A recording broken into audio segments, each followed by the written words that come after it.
Hey, this is Mike. Thank you so much for choosing this video. Today I'm in Wilmington, North Carolina, visiting Parkway Subaru. And I'm taking a quick look at a 2017 Subaru BRZ. Now this one is in a nice bright yellow color, grabbing your attention. So let's go ahead and check it out, starting here in the front. One of the things I noticed as soon as I saw the vehicle, besides the color and the in contrast with all the black trimmings you can see here on the front as well as the wheels, but it has the LED headlights for your high and your low beams in a projector housing. It also has the LED accent around the outside serving as a daytime running light, and then you can see the LED, even turn signals are LEDs, which is nice. It has the LED fog lights there at the bottom.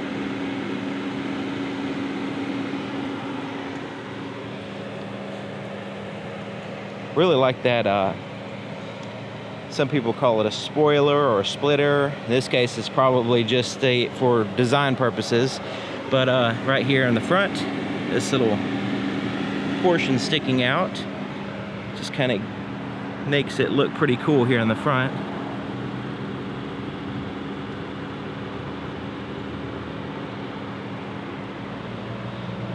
And of course, you have the Subaru emblem.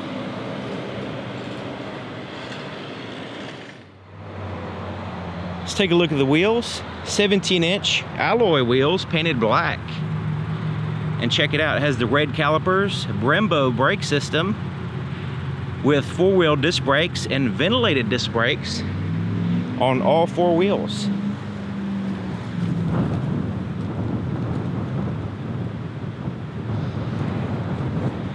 Take a look at the profile.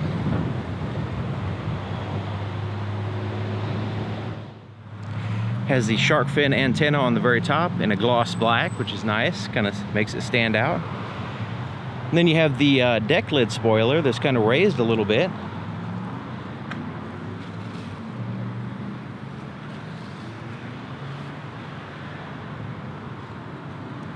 You notice it's black in the center, and then it has the color matching on the side, kind of making it more, I guess, to blend in a little bit more and not so prominent looking.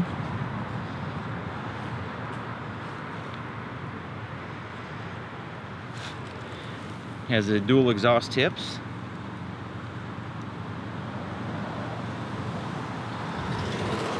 Backup cameras located offset here on the left side.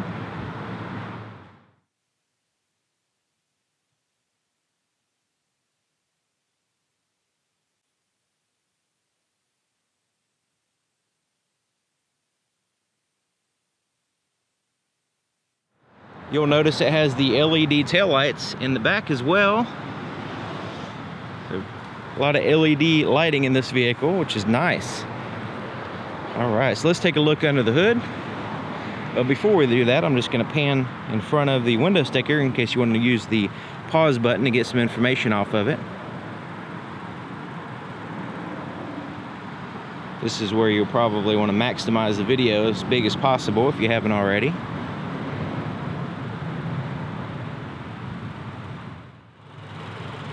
All right, check it out. Look at that intake popping out there in the nice red. That's a nice touch, having some eye candy underneath the hood. So the engine in this vehicle is a 2.0 liter four-cylinder, and it's paired to a 6-speed manual transmission. Now this is a horizontally opposed or boxer engine, and basically it has two cylinders facing to the left and two cylinders facing to the right. This allows for a lower center of gravity, also better heat dissipation, and the engine block and everything is almost exclusively made out of aluminum for weight. And your exhaust goes directly out of the bottom, so it dissipates the heat. Also, having two smaller cylinder heads allows for the better heat dissipation, of course. And check it out, you can change the oil fairly easy. The oil filter's right there on top, easy to get to. Locking fuel doors here on the passenger side. Alright, here's the inside of the passenger doors. Check it out, it has the yellow stitching, contrast stitching there.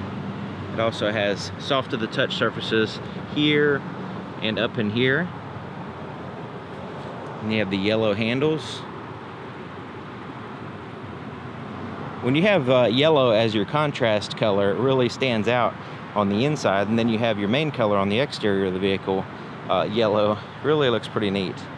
Has the BRZ with the yellow there on the sides with the contrast stitching. On the seat, it's a French design. Then you have the Alcantara suede accenting around on the seats and around the vehicle. Soft to the touch dash as well. It's kind of like a firm Nerf material, I suppose you can say. There's your glove compartment. Floor mats that hook in place. Manual seats for both the driver and the passenger. Let's take a look at the back seats. They're kind of novelty, I guess, unless you pull the front seats up. But they do have the ability to put in car seats. So it has the latch system or ISOFIX.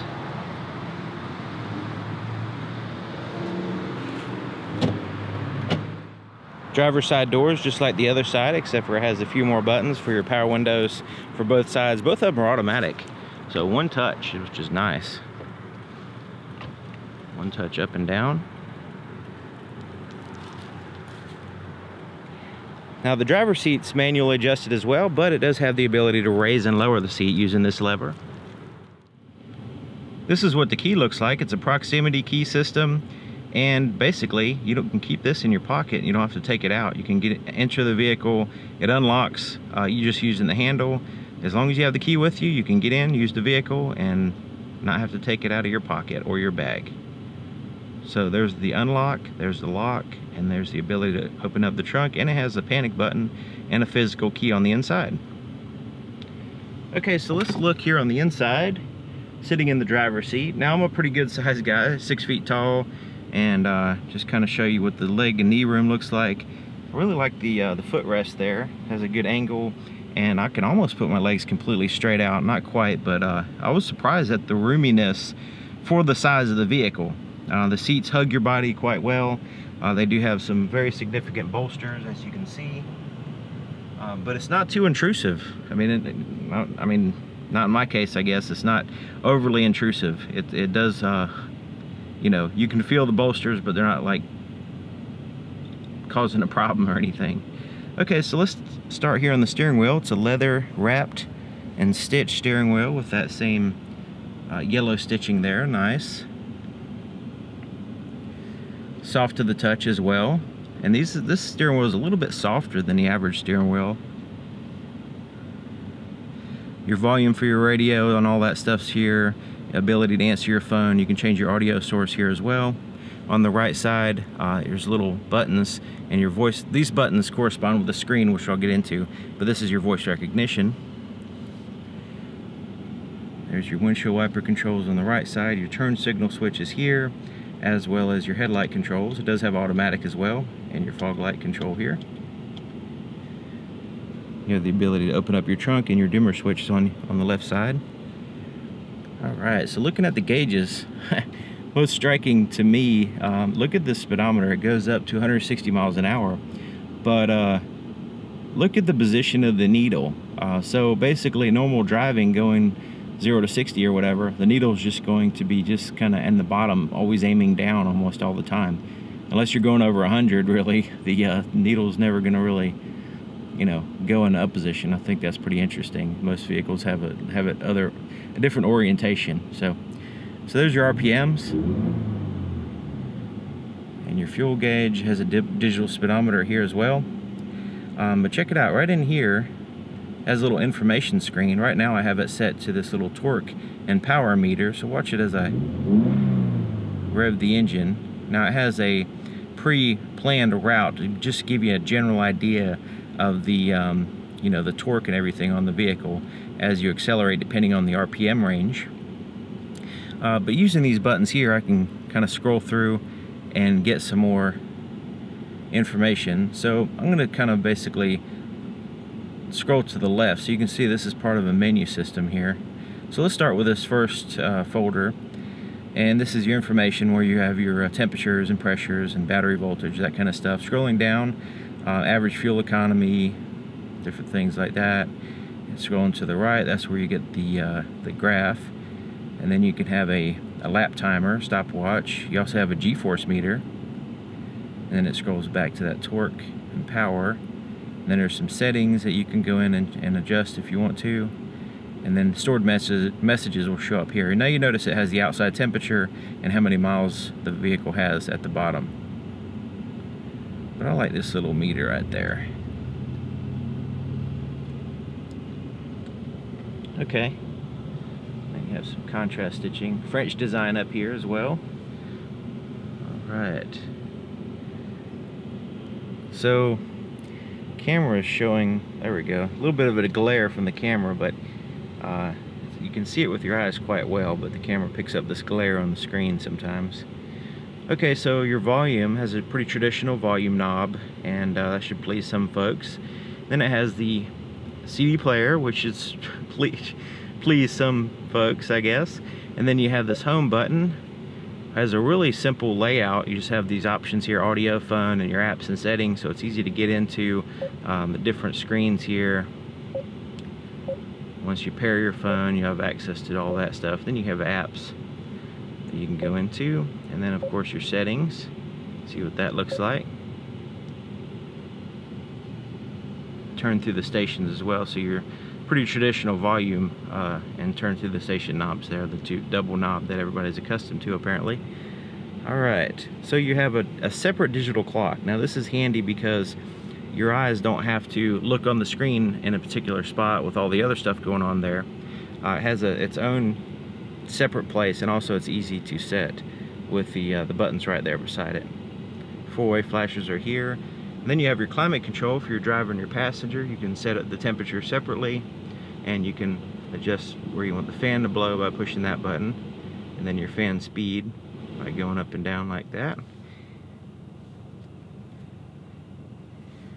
So you have your dual climate control, and then you can, so right now it's dual. If I turn that off, it basically syncs both the numbers, so everything's the same. And then recirculate the air. And then your rear defrosters. This is your push button start. That's how you start the vehicle. So you just have to push in the clutch and the brake, and it'll start right up by pushing that button, as long as the key's inside the vehicle, of course. And then a little storage pocket there, and there's a USB port and an auxiliary input for your radio.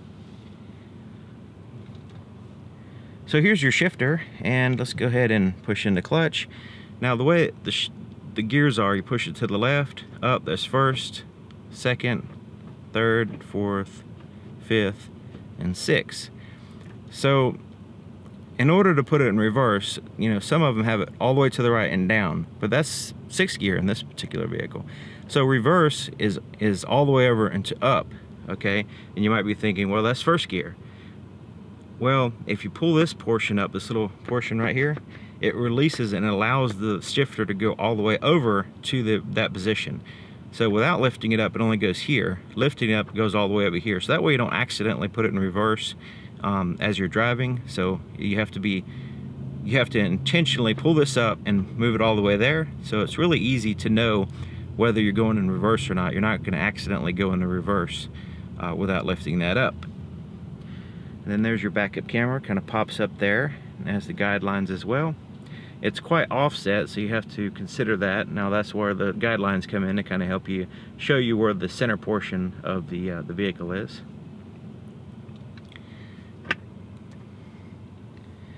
Here's your handbrake. Your traction control, you can turn that off if you need to, spin tires or whatever.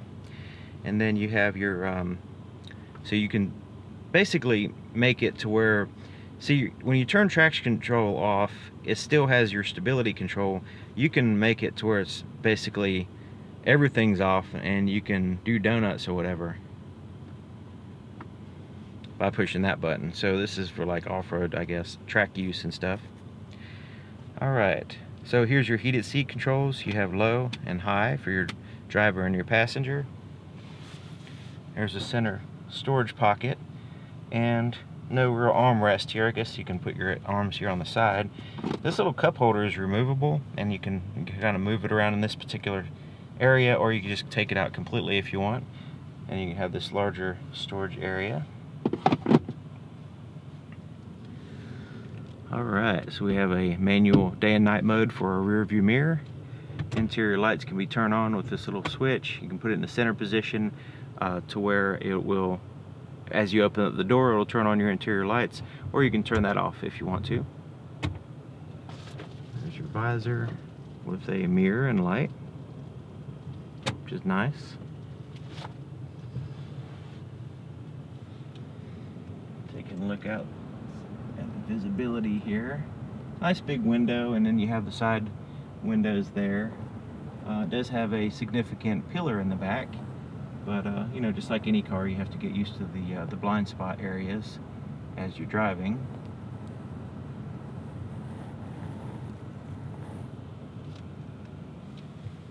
Alright, so there you have it, 2017 Subaru BRZ. So this is the first one I've had a chance to check it out. This is a quick video, just kind of running through it, showing you the basics of it, and you know, just kind of get an idea and see if it's something that you're interested in. So thank you for watching, and thank you to Parkway Subaru here in Wilmington, North Carolina, for allowing me to show off yet another vehicle. See you guys next time.